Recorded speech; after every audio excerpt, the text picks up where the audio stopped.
तो प्रोकैरियोटिक का मतलब होता है the ones that do not have a nuclear membrane, जिनके सेल के अंदर न्यूक्लियस नहीं होता। और हम जैसे प्लांट्स और एनिमल्स, हमारे सेल के अंदर एक न्यूक्लियर मेम्ब्रेन होता है। This is our nuclear membrane. इस न्यूक्लियर मेम्ब्रेन के अंदर जेनेटिक मटेरियल जरूर होता है। तो what is genetic material? Genetic material होता है हमारे अंदर डीएनए, आरएनए भी कुछ वायरसेस का जेनेटिक मटेरियल है। What is genetic material? Genetic material is that part, जो ऐसा मॉलिक्यूल जो हमारे इंफॉर्मेशन को हमारे पेरेंट्स से हमारे ऑफस्प्रिंग में, पेरेंट्स से ऑफस्प्रिंग में लेके ट्रांसफर करता है, उसको बोलते हैं जेनेटिक मटेरियल। और जेनेटिक मटेरियल हमारा क्या है? डीएनए। तो द थिंग इज, अगर हमारा जेनेटिक मटेरियल न्यूक्लियर मेम्ब्रेन से एनवेलप से कवर्ड हो तो दैट इज कॉल्ड न्यूक्लियस। कौन बैठ?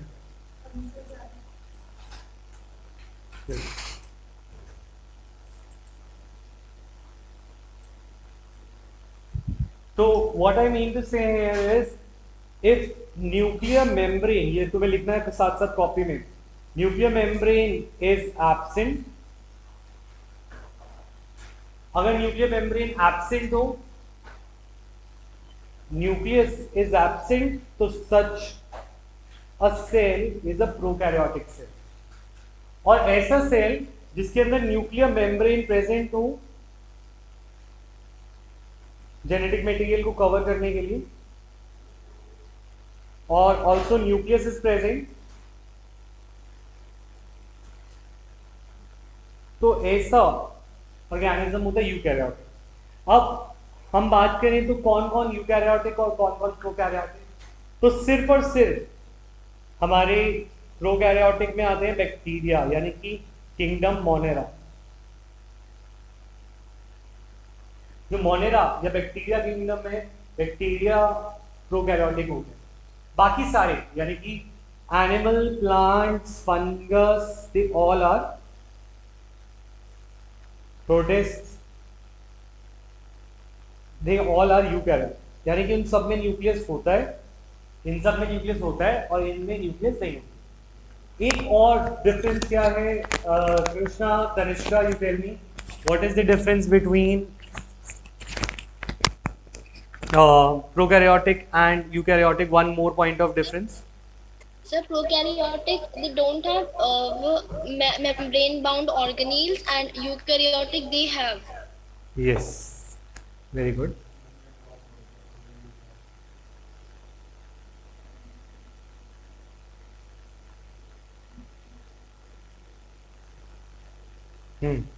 तो बात ये है कि प्रोकैरियोटिक और यूकैरियोटिक में एक और डिफरेंस होता है, और वो डिफरेंस क्या है कि prokaryotic organisms do not have membrane bound organelles. ये लिखना है तुम्हें अपने नोट्स में।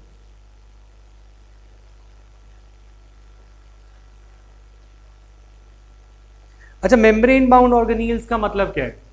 हमें पता है बहुत सारे सेल ऑर्गेनील्स होते हैं, कुछ सेल ऑर्गेनील के नाम बताओगे दिव्यांशी? कोई सेल ऑर्गेनील का नाम? माइटोकॉन्ड्रिया, ठीक है। देवीना? गोल्जी एपरेटस, ठीक है।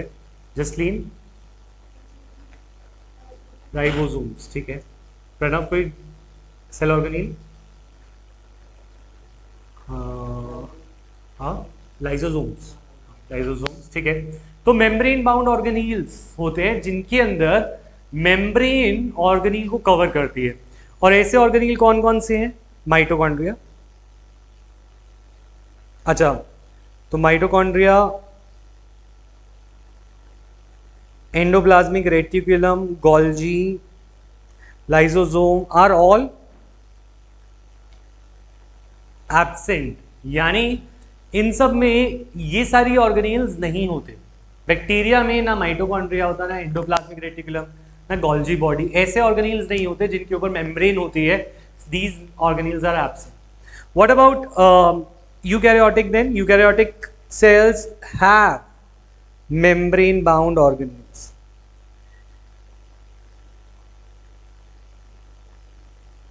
So they have mitochondria, endoplasmic reticulum, Golgi body. अच्छा, डू यू नो ऑर्गेनील जो मेम्ब्रेन बाउंड नहीं है, एनीवन, जिसके ऊपर मेम्ब्रेन कवर नहीं करती? एक ऐसा ऑर्गेनील है जो दोनों में होता है, बैक्टीरिया में भी होता है, हमारे अंदर भी होता है। नहीं, गोल्जी नहीं, गोल्जी मेम्ब्रेन बाउंड है, दैट इज राइबोसोम्स, ठीक है, but ribosomes are present in both of them. तो ये तुम लिख सकते हो। नीट में ऐसे क्वेश्चन आते हैं ना जो एक्सेप्शंस होते हैं, तुमसे कोई ये नहीं पूछेगा what is difference between NEET में कि प्रोकैरियोट्स और यूकैरियोट्स में क्या डिफरेंस है, nobody is going to ask you that, they will ask you which organelle is present in both. तुम्हें ये तो पता होगा कि ये ऑर्गेनील इसमें नहीं होते, इसमें होते हैं, पर तुम जहाँ पे तुम एक्सेप्शंस भूलोगे वहीं पे वो क्वेश्चन पूछेंगे। तो तुम्हें याद रखना है कि ribosome is a non membrane bound organelle, तो इसके अंदर मेम्ब्रेन्स नहीं होती, इसको कवर नहीं किया जाता, राइबोसोम्स के ऊपर कवर्स नहीं होते, तो इसीलिए it is present in both of them, ये दोनों में प्रेजेंट होता है, ठीक है। तो प्रोकैरियोट्स एंड यूकैरियोट्स में ये डिफरेंस। अच्छा, और कोई पॉइंट ऑफ डिफरेंस याद है तुम्हें तनिष्का, यूकैरियोट्स और प्रोकैरियोट्स में, या कृष्णा?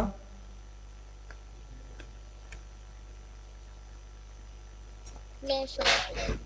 अच्छा, डू यू नो, अगर हम बात करें जेनेटिक मटेरियल ऑफ यूकैरियोट्स तो प्रेजेंट होता है इन न्यूक्लियस, पर अगर मैं जेनेटिक मटेरियल ऑफ प्रोकैरियोट्स की बात करूं वो कहाँ प्रेजेंट होता है? इस रीजन को क्या बोलते हैं? What is this region called? मतलब देखो, बात मैं ये कह रहा हूं कि न्यूक्लियस जो होता है वो यूकैरियोट्स में प्रेजेंट होता है, तो what is the region present in the prokaryotes जहां पे जेनेटिक मटेरियल अरेंज्ड होता है, तो what is this region called? This region is called nucleolus. क्या बोलते हैं?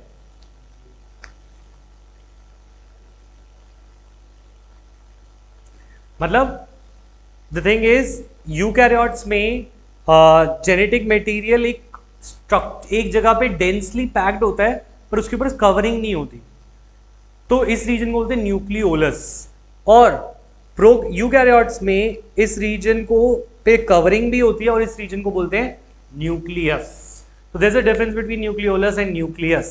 You have to draw the every diagram that I have made. क्योंकि तुम्हारा biology में there is nothing without diagram. I know MCQ है, but next year it's going to be theory based most probably. So in any case, if you are planning to become a doctor, then you have to make all the diagrams. There is no running from them. ठीक है? अब बात आती है prokaryote eukaryote में और क्या point of difference होता है। तो प्रोकैरियोट्स ऐसे ऑर्गेनिजम्स हैं जिनके अंदर ओनली अ सिंगल क्रोमोसोम होता है। इनके अंदर क्रोमोसोम तो होते हैं पर सिर्फ एक क्रोमोसोम होता है, और यूकैरियोट्स में they can have many chromosomes. इनके अंदर क्रोमोसोम बहुत सारे हो सकते।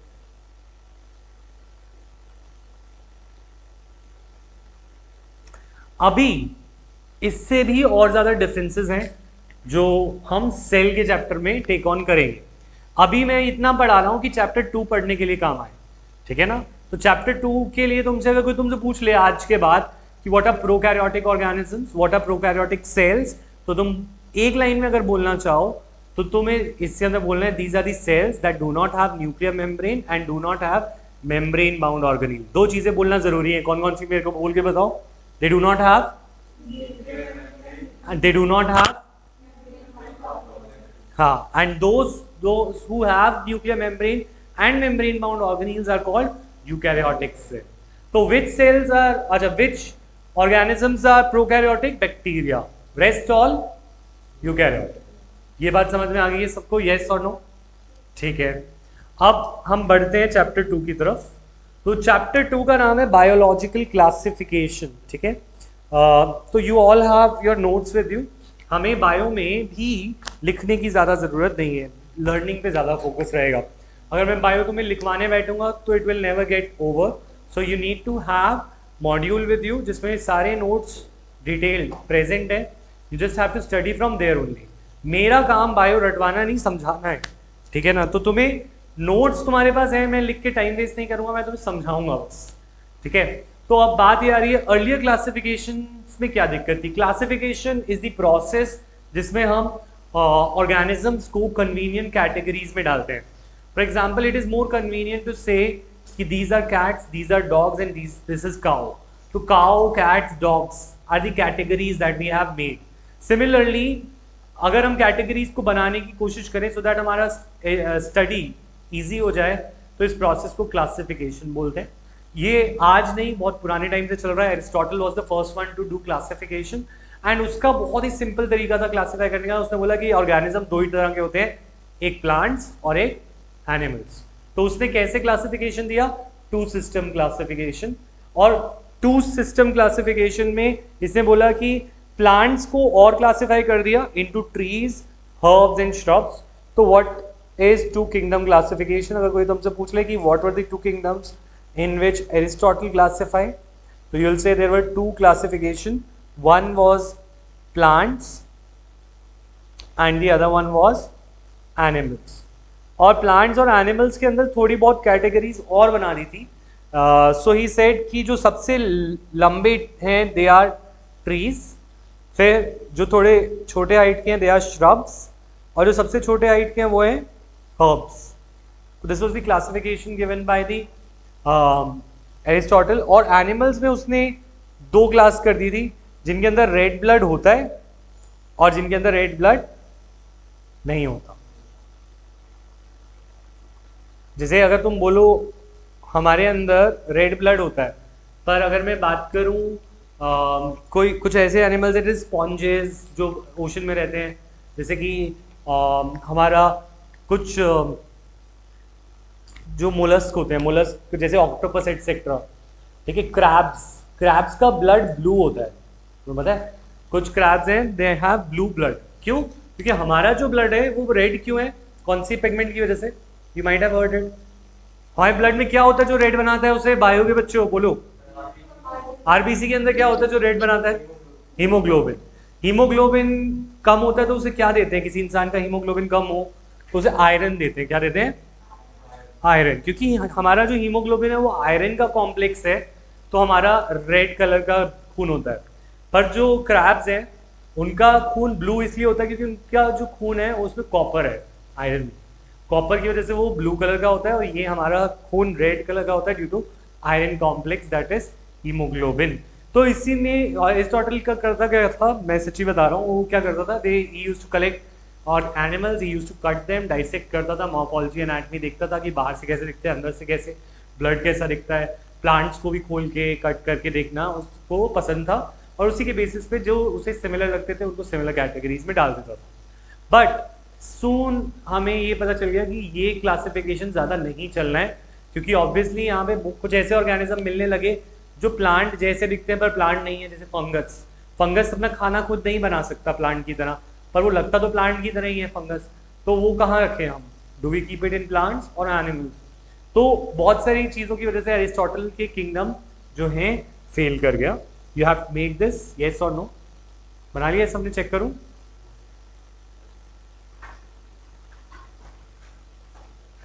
मॉड्यूल में एक ही जगह सारे नोट्स बना लेना, सो दैट तुम एक मॉड्यूल खोलो जब एग्जाम आए और कवर कर सको, छोटा छोटा लिख सको।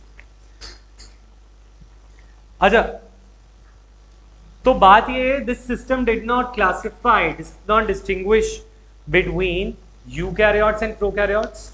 यहाँ पे यूकैरियोट्स और प्रोकैरियोट्स की कोई बात नहीं थी, यूनिसेलुलर मल्टीसेलुलर की कोई बात नहीं थी, ठीक है, फोटोसिंथेटिक नॉन फोटोसिंथेटिक की कोई बात नहीं थी, and fungi did not fall into either category.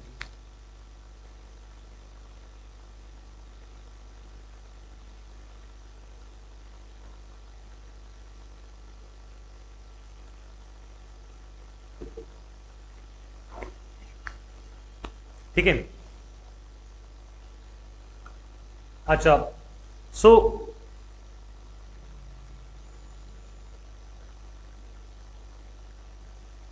हम बात करें डिसएडवांटेजेस और बताओ, तो और डिसएडवांटेजेस हैं। मोर डिसएडवांटेजेस आर देयर। बैक्टीरिया को कोई क्लासिफिकेशन नहीं मिला, ब्लू ग्रीन एल्गे को प्लांट्स में रख दिया गया, बट उसका कोई पॉइंट नहीं बनता क्योंकि blue green algae is actually a bacteria, it is not a plant. ठीक है, there are no place for fungi, mosses, ferns, gymnosperms and angiosperm, इन सबको ही प्लांट में रख दिया गया था, इनको अलग किंगडम किसी को भी नहीं मिला। The character that unified whole plant kingdom, तो अगर एरिस्टोटल से पूछा जाए कि प्लांट किंगडम कौन है, क्योंकि बैक्टीरिया को भी प्लांट में डाल दिया और फंजाई को भी प्लांट में डाल दिया, तो can you tell me what is common in all these organisms? Anyone? Animals के पास सेल वॉल नहीं होती, इन सबके पास सेल वॉल होती है, तो they all have a cell wall, इनके पास सबके पास एक सेल वॉल होती है, चाहे वो बैक्टीरिया हो, फंगस हो या प्लांट्स या एनिमल्स हो। तो इसीलिए इन सबको एक ही किंगडम में डाल दिया गया था, प्लांट किंगडम में, because they had cell wall, और एनिमल्स को अलग रखा गया था बिकॉज उनके पास सेल वॉल नहीं था।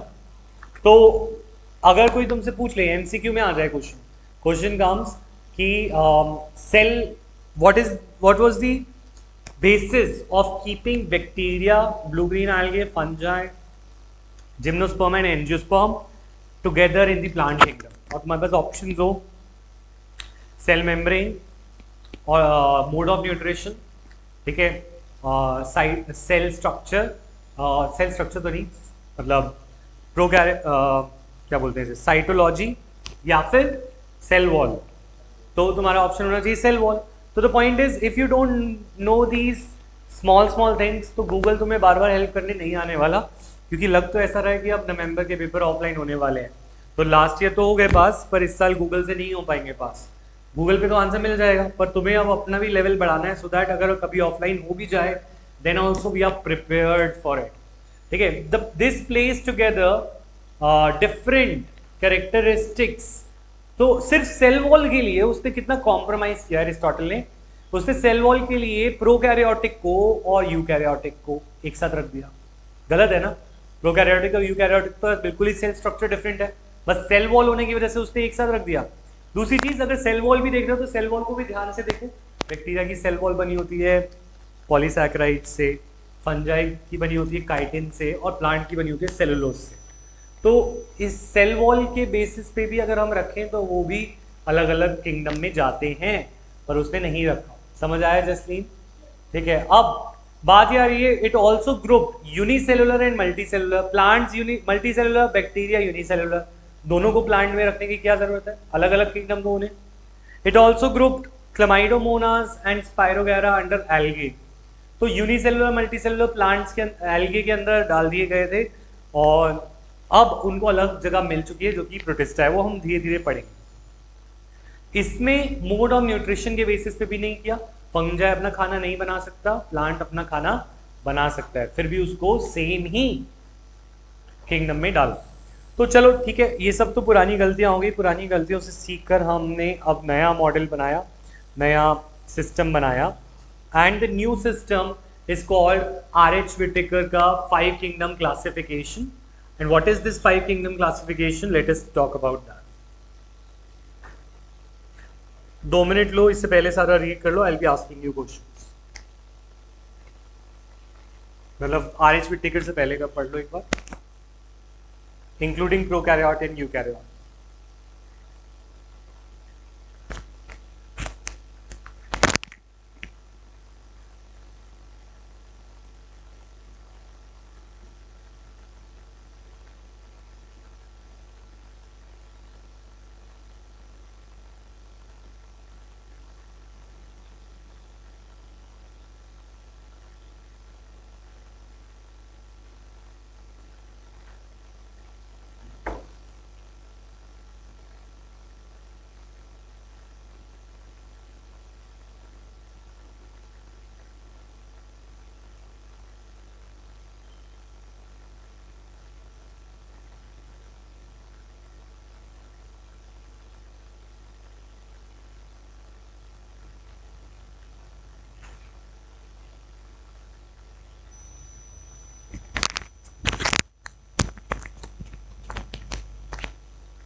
Alright.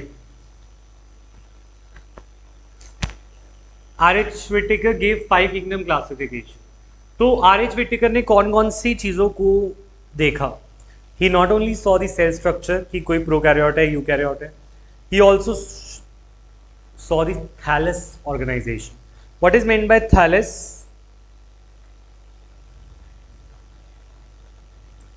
थैलस का मतलब होता है an undifferentiated plant body. Undifferentiated मतलब ऐसी बॉडी जो कि रूट्स, स्टेम्स और लीव्स इन चीज़ों में डिफरेंशिएटेड ना हो. अनडिफरेंशिएटेड प्लांट बॉडी को हम थैलस बोलते हैं. मतलब देखो हमारे आसपास जो प्लांट्स हैं उनके अंदर वी कैन डिफरेंशिएट कि ये रूट्स हैं, ये उसकी स्टेम्स हैं, ये लीव्स हैं. So this is how we are differentiating between the one. But अगर मैं बात करूं कि ऐसे भी प्लांट बॉडी है जिनके अंदर कोई डिफरेंशिएशन नहीं होती, कुछ ऐसे प्लांट्स होते हैं जिनके अंदर हमें रूट, स्टेम्स और लीव्स देखने को नहीं मिलती प्रॉपरली, तो ऐसे प्लांट बॉडी को हम बोलते हैं थैलस. क्या बोलते हैं? थैलस.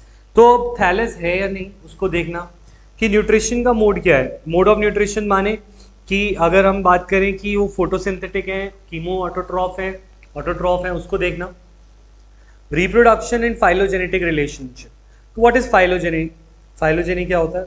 यस कृष्णा, तुमने तो किया होगा ये वर्ड. अच्छा Tanishka, do you remember? Sir, Phylogenetic. Yes, very good. It means evolutionary relation. Evolutionary relation का मतलब क्या है कि फॉर एग्जाम्पल अगर मैं बात करूं, हम कहाँ से आए हैं? हम एप से आए हैं, मंकी से आए हैं, मैमल से आए हैं. ठीक है. और तुम्हें पता है बर्ड्स जो है वो रेप्टाइल से आए हैं. तो जो डायनासोर्स होते थे they are no more on the earth, but dinosaurs, some of the dinosaurs have evolved into birds, तभी वो बर्ड्स बने. तो फाइलोजेनेटिक का मतलब होता है एवोल्यूशनरी मतलब कि कौन किससे आया. हम एप से आए हैं, हम मंकी से आए हैं, तो हमारा फाइलोजेनेटिक रिलेशन उनके साथ है. और जो बर्ड्स है उनका फाइलोजेनेटिक रिलेशन किसके साथ है? अभी मैंने क्या बोला? रेप्टाइल्स, डायनासोर्स से. तो उसमें फाइलोजेनी भी देगी. फाइलोजेनी मतलब कि अरे इन दोनों का स्ट्रक्चर सेम है तो ये दोनों एवोल्यूशनरी सिमिलर है. तो उसने इसको भी देखते हुए अपना क्लासिफिकेशन दिया. ठीक है.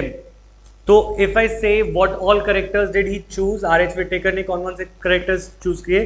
सेल स्ट्रक्चर, सेकंड वाले का नाम बोलो, thallus organisation, third mode of nutrition, fourth and phylogenetic relationship. ठीक है. तनिष्का माइक पे बोलना है नेक्स्ट टाइम सबके साथ. Next, Okay. अब बात आ रही है कि इन सब को यूज करने से हाउ डिड वी, ये लिख लिया है प्रणव, फाइलोजेनेटिक. अच्छा, how new system overcame these problems. ये प्रॉब्लम को कैसे हमने करेक्ट किया जो पुरानी आ रही थी. तो प्रोकैरियोटिक को अलग किंगडम मिल गया, मोनेरा. पहले प्रॉब्लम ये आ रही थी कि प्रोकैरियोटिक और यूकैरियोटिक एक ही किंगडम में थे, पर अब हमने प्रोकैरियोट्स को अलग ही किंगडम दे दिया. कौन सा किंगडम? मोनेरा. तो यूकैरियोट्स को बाकी 4 किंगडम मिले. कौन से? प्रोटिस्टा, फंजाई, प्लांट्स और एनिमल्स.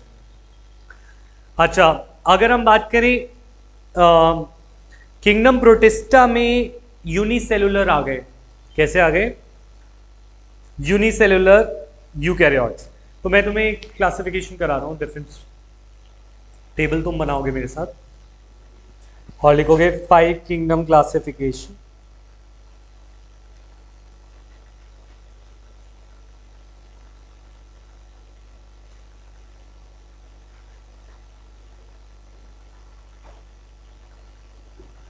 देख लो कैसे बनाना है पहले.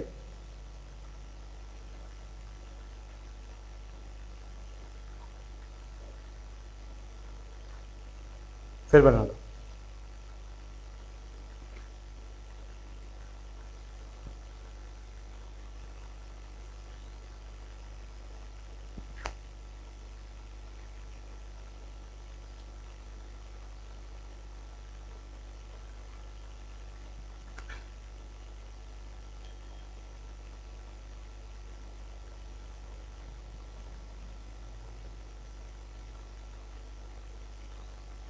ठीक है. ऐसे करना है. यहाँ पे हमें करेक्टर्स बनाने हैं. ठीक है. और यहाँ पे हमें इनके बारे में लिखना है. तो साफ साफ बनाएंगे टेबल, बहुत काम आएगा. तो मोनेरा इज प्रोकैरियोट, यूकैरियोटिक, बाकी सारे हैं हमारे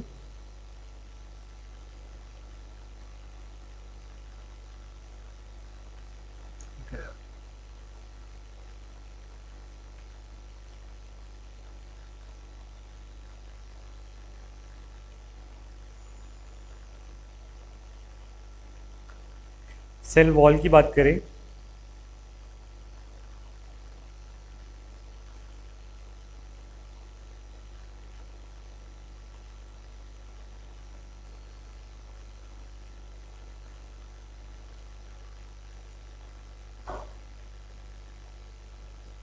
अगर हम बात करें सेल वॉल की तो सब में सेल वॉल प्रेजेंट है except for animal nucleus.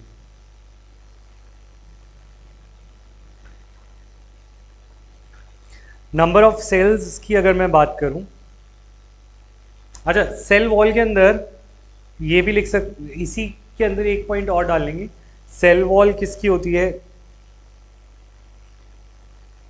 Peptidoglycan. Protista की सेल वॉल कैन बी पेलिसिल और सेलुलोज,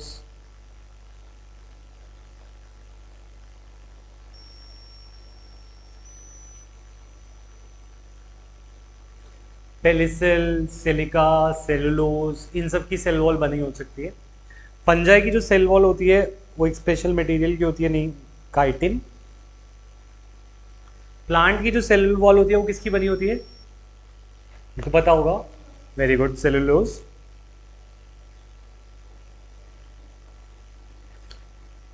तो सबकी सेल वॉल तो है पर सबकी सेल वॉल अलग अलग मटेरियल की बनी है।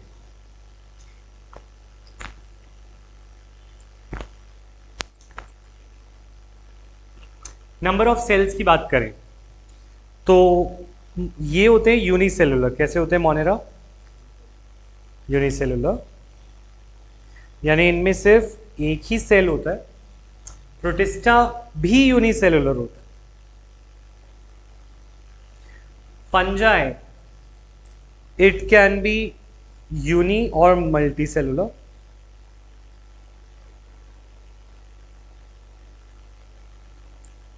ठीक है, और प्लांट्स और एनिमल्स कैसे होते हैं, मल्टी सेलुलर और मल्टी सेलुलर। ठीक है, अच्छा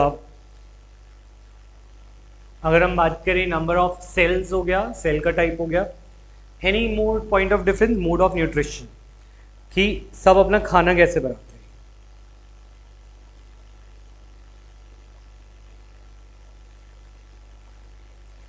mode of nutrition, plants, o sorry, जो हमारे बैक्टीरिया हैं they can be auto, hetero, autotroph और हेट्रोट्रॉफ दोनों हो सकते हैं।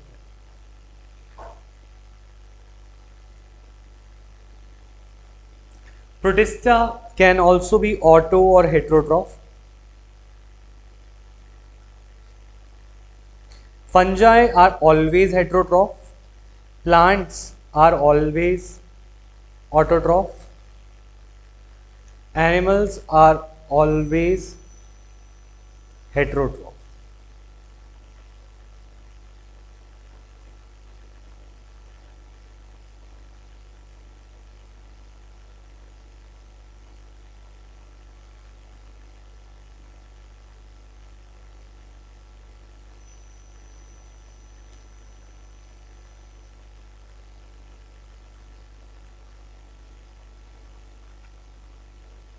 ठीक है,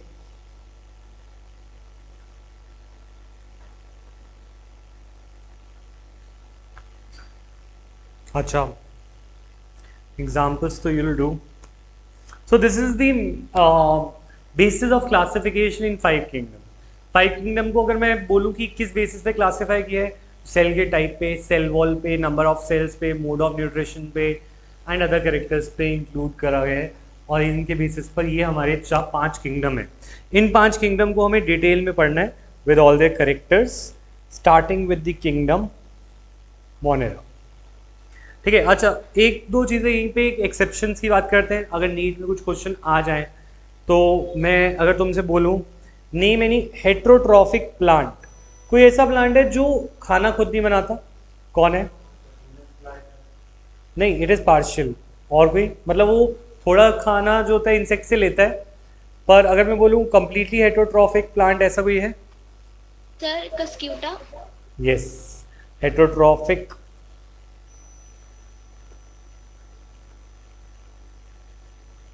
तो there is one parasitic plant, अमरबेल बोलते हैं जिसे, इसने अपना क्लोरोफिल ही छोड़ दिया और नोन एज कस्क्यूटा। ठीक है, तो ये पैरासिटिक प्लांट है। अच्छा, can you name one autotrophic bacteria?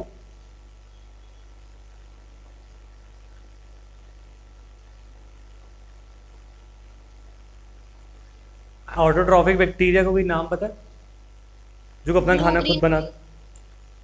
हाँ, साइनोबैक्टीरिया। अच्छा, व्हाट आर एल्गे? एल्गे कौन से किंगडम में आते हैं? एल्गे को कौन सा किंगडम मिला है? अरे जो हमारे घर पे बारिशों में आ जाती है, छत पे आ जाती है ग्रीन कलर की एल्गे, वो क्या है? प्लांट है, एनिमल है, क्या है? फंजाई है। फंजाई खाना खुद नहीं बनाते क्योंकि फंजाई क्या है? हेटेरोट्रॉफ। पर वो तो खाना बनाते हैं, वो ग्रीन होते हैं। तो वो क्या हुए? एल्गे क्या है? अरे यार, प्लांट है। हाँ, एल्गे आर प्लांट्स। अच्छा, what are blue green algae?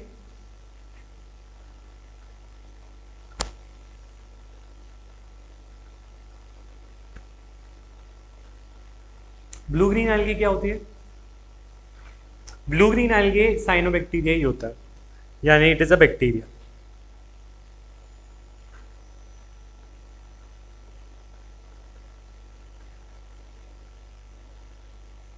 ये बहुत पेट क्वेश्चन रहते हैं, नीट वगैरह में भी आते हैं। एल्गी क्या है? प्लांट। ब्लू ग्रीन एल्गी क्या है? बैक्टीरिया। एल्गी प्लांट है, पर ब्लू ग्रीन एल्गी एक बैक्टीरिया है। ठीक है, और वो फोटोसिंथेटिक है, इसलिए वो ब्लू ग्रीन होता है, अपना खाना खुद बना लेता है। तो इसीलिए बैक्टीरिया कैन बी ऑटोट्रॉफ और हेटेरोट्रॉफ ऑल्सो, क्योंकि blue green algae is a Monera that can prepare its own food. Many other organisms आते हैं। और पता है जो हमारे अर्थ पे ऑक्सीजन है, वो सबसे ज़्यादा कहाँ से आती है तुम्हें पता है? ट्रीज से आती है। हम क्या बोलते हैं? ट्रीज लगाओ, ट्रीज से बहुत ऑक्सीजन आती है हवा में। पर जितनी ऑक्सीजन प्लांट से नहीं आती, मोर देन 50-60% जो ऑक्सीजन है वो ब्लू ग्रीन एल्गे से आती है। किससे आती है? बैक्टीरिया। बैक्टीरिया ने हमें ज़्यादा ऑक्सीजन दी है जितना प्लांट्स ने कंबाइन करके दिया है हमें। और इसी की वजह से आज हम अर्थ पे, क्योंकि जब सबसे पहले ये आए थे ब्लू ग्रीन एल्गे अर्थ पे, ओशंस में सबसे पहले जब सेल्स आए थे, तो इन्होंने ऑक्सीजन बनाना शुरू कर दिया था। और जब ऑक्सीजन का लेवल बढ़ता गया बढ़ता गया बढ़ता गया, 21% तक आ गया, 20% के जितना आज है, तब प्लांट्स ने उसको यूटिलाइज करके लैंड पर स्टार्ट किया। तो they are ecologically very important. Ecologically मतलब हमारी अर्थ की डेवलपमेंट, हमारी डेवलपमेंट ब्लू ग्रीन एल्गे के लिए के होने से बहुत फर्क पड़ता है। ठीक है, अब आगे बढ़ते हैं और किंगडम मोनेरा पे आते हैं। What are points about the kingdom Monera?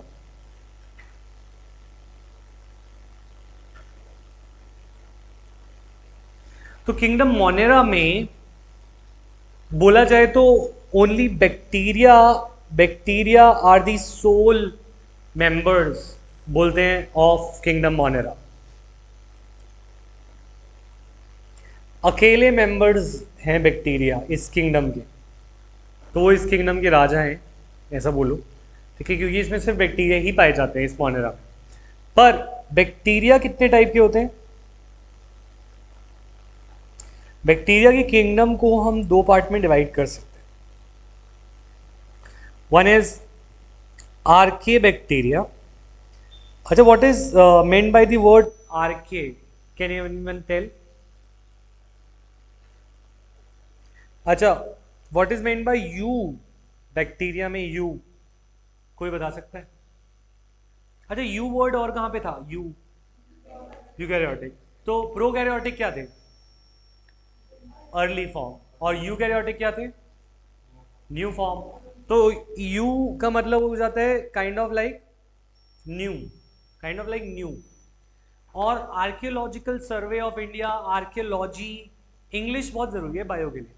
Archaeology कौन सी, किसको बोलते हैं? What is archaeology? पुरानी चीजें ढूंढने वालों को आर्कियोलॉजी बोलते हैं, और पुराने मॉन्यूमेंट्स को बचाने वाले हमारा आर्कियोलॉजिकल सर्वे ऑफ इंडिया। तो आर्के वर्ड इज फॉर ओल्ड और प्रिमिटिव, है ना? पर डज दैट मीन कि ओल्ड चीजें बुरी होती है और नई चीजें अच्छी होती हैं? क्या हमेशा ऐसा होता है कि नई चीजें अच्छी और पुरानी बुरी? नहीं, कभी कभी ऐसा होता है जो पुराने लोग होते हैं वो ज्यादा टफ होते हैं एज कंपेयर टू नए लोग। यही चीज बैक्टीरिया में भी है। जो आर्के बैक्टीरिया वो है तो प्रिमिटिव टाइप का, पर वो इतना टफ है कि यू बैक्टीरिया तो उसके सामने कुछ भी नहीं है। Archaebacteria are the primitive bacteria, पुराने टाइप के, ठीक है। और ये क्लासिफिकेशन किस बेसिस पे है? On the basis of their type of cell wall, on the basis of cell wall. Cell wall इन दोनों की बहुत अलग है, आर्के बैक्टीरिया और यू बैक्टीरिया की, ठीक है। आर्के बैक्टीरिया में peptidoglycan is absent,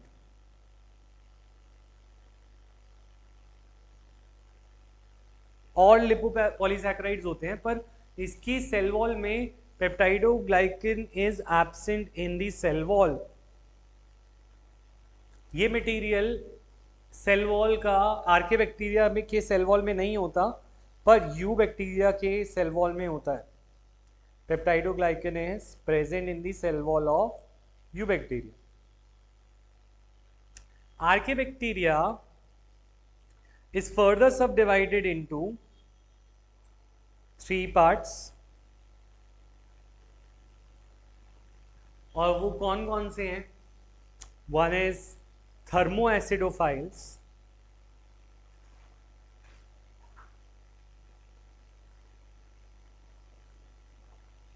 हैलोफाइल्स,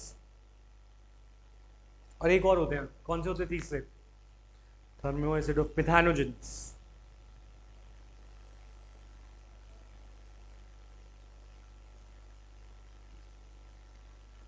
थर्मोएसिडोफाइल्स they have a property जिसकी वजह से ये बहुत टफ है, ठीक है। दे कैन सर्वाइव इन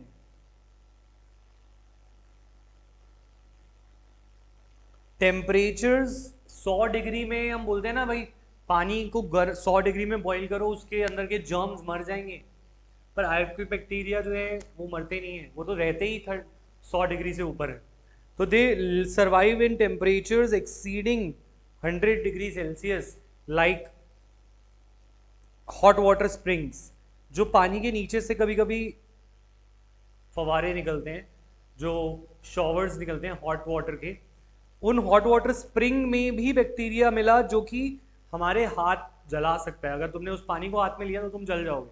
पर अगर ऐसे इतने हाई टेम्परेचर में ये बैक्टीरिया थर्मोएसिडोफाइल्स सर्वाइव करते हैं, वो उनका नॉर्मल हैबिटेट है, वो ऐसे ही टेम्परेचर में रहते हैं। हेलोफाइल्स, नमक, अगर कभी तुम सी में गए हो, ओशन के पास नमक देखा है तुमने कि कितना पानी में नमक होता है ना? वो नमक वाला पानी हम पी नहीं सकते, है ना? नहीं तो हम, अगर हम बोलते हैं ड्रिंकिंग वाटर की प्रॉब्लम क्या है, अगर अर्थ पे इतना पानी है, 70% पानी है, तो भी पानी नहीं मिलता पीने को लोगों को। क्यों? क्योंकि ओशन का पानी इज नॉट कंज्यूमेबल, क्योंकि उसमें नमक बहुत ज़्यादा है।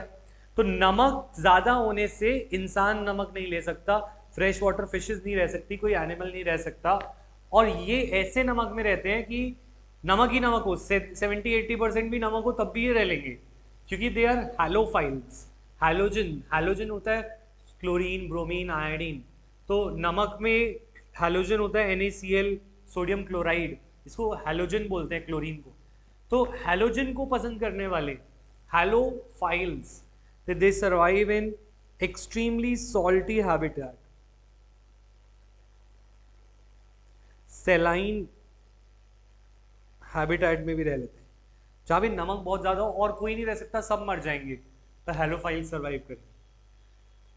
मिथानोजेंस, तुम्हें लगता है कि किसी ऑर्गेनिज्म के अंदर रहना आसान होता है? नहीं, हमारे अंदर भी बहुत सारे बैक्टीरिया रहते हैं, और काउज, बफेलोज, ये सब जो रूमिनेंट्स कहलाते हैं, जो रूमिनेंट्स होते हैं, जो चबाते हैं जो चीज़ों को, वो रूमिनेंट्स कहलाते हैं। उनकी गट के अंदर रहना बहुत मुश्किल है, क्योंकि उनके गट के अंदर बहुत सारे एसिडिक सब्सटेंस, बेसिक सब्सटेंस उसको उनको मारने की कोशिश करते हैं, but methanogens survive in gut of ruminants.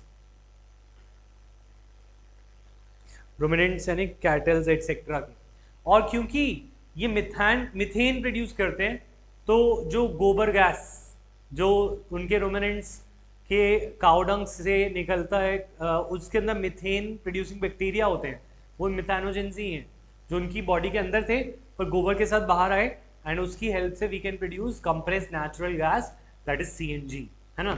तो द पॉइंट इज, ये आर्के बैक्टीरिया बहुत टफ एनवायरनमेंट में रहने के केपेबल हैं। इनके कुछ के नाम्स लिख लेते हैं तो अच्छा रहेगा, जब भी तुम एग्जांपल्स दो किसी टीचर को वाइवा में एटसेट्रा में। Bio is only about two things, examples and diagrams. Example और डायग्राम के बिना बायो में नंबर कोई नहीं देता, कोई भी नहीं देगा।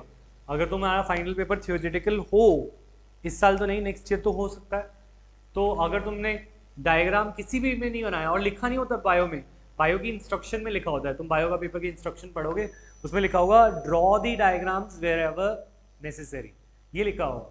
दैट मीन्स कि तुम्हें डायग्राम हर क्वेश्चन में बनाने हैं जहाँ पे बनता है। तो एनीवेज, और एग्जाम्पल्स, अब एग्जाम्पल्स तो याद करने ही है, क्योंकि MCQ एग्जाम्पल से ही आएंगे, एग्जाम्पल के बिना नंबर नहीं मिलेंगे। थ्योरी तो सब याद करते हैं, एग्जाम्पल और डायग्राम कौन समझता है, वही एडवांटेज पे रहता है बायो में। तो Thermofilum pendens is the example of thermoacidophiles. Halophiles का एग्जाम्पल है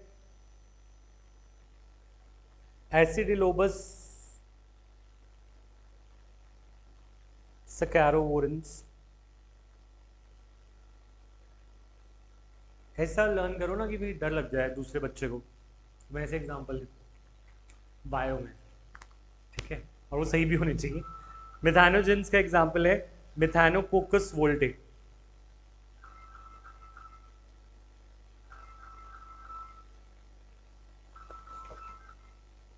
ठीक है। अच्छा, eubacteria is further subdivided into autotrophs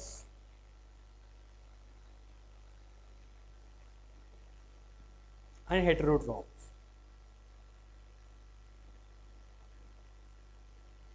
अच्छा, ऑटोट्रॉफ का एग्जाम्पल तुमने देखा है, cyanobacteria, that is blue green algae, ठीक है, also known as the cyanobacteria.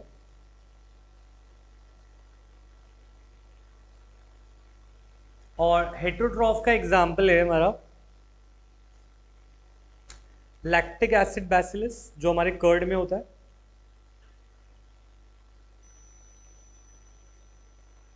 ठीक है। तो heterotrophic bacteria can be, they can be useful और they can be pathogenic. Pathogenic मतलब डिजीज कॉजिंग। तो हम हेटेरोट्रॉफ को और क्लासिफाई कर सकते हैं यूजफुल बैक्टीरिया में, और we can classify them into disease causing bacterias. Example is streptococcus pneumonia.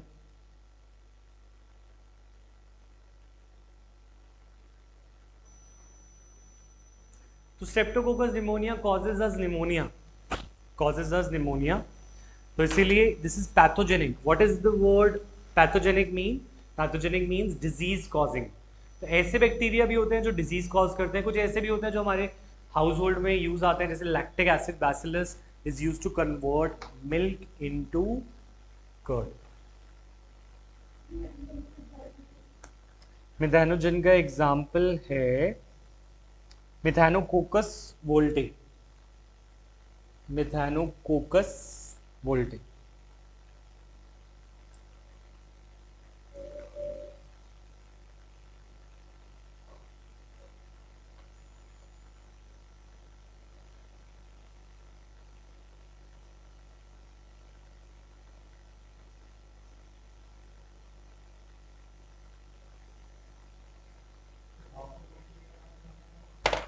Harmful bacteria Streptococcus pneumonia,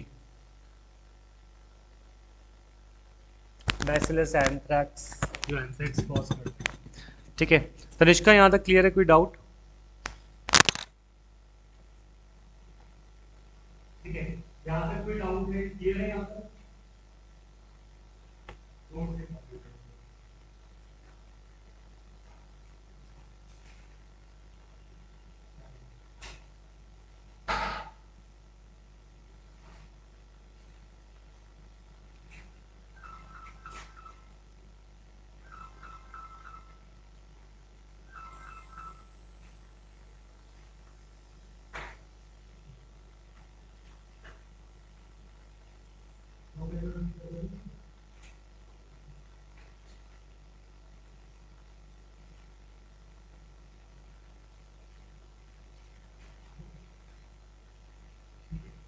अच्छा, तो आज के बेसिस पे टेस्ट ले लो। आज ग्रुप में ऐड कर दो, तो आज जो आया है पे एमसीक्यू टेस्ट आती है। ठीक है, तो इनको आप लोगों को आपके हमारे रिलेटेड करेंगे कि कौन से टेस्ट है। आज का 10 मिनट में देखिए रिवाइज कर ले, और जब रिवाइज कर दो उसके बाद टेस्ट लेने का ओपन करना टाइम स्टार्ट जो आज है। ठीक है, आज एक कल डालेंगे, परसों फिर हम कंटिन्यू करते हैं। आज शाम को मीटिंग का कल को भी दे सकते हैं। मेरे भी फोकस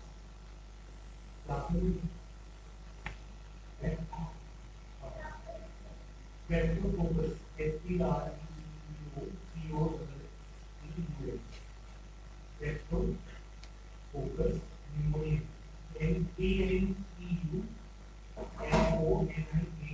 देखो ये सारा उसमें मॉडल को इसमें हम लोग आगे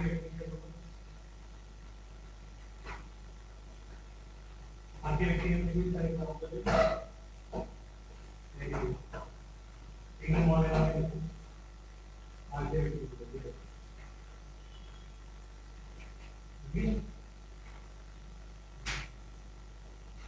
यहाँ तक हम कवर कर सकते हैं।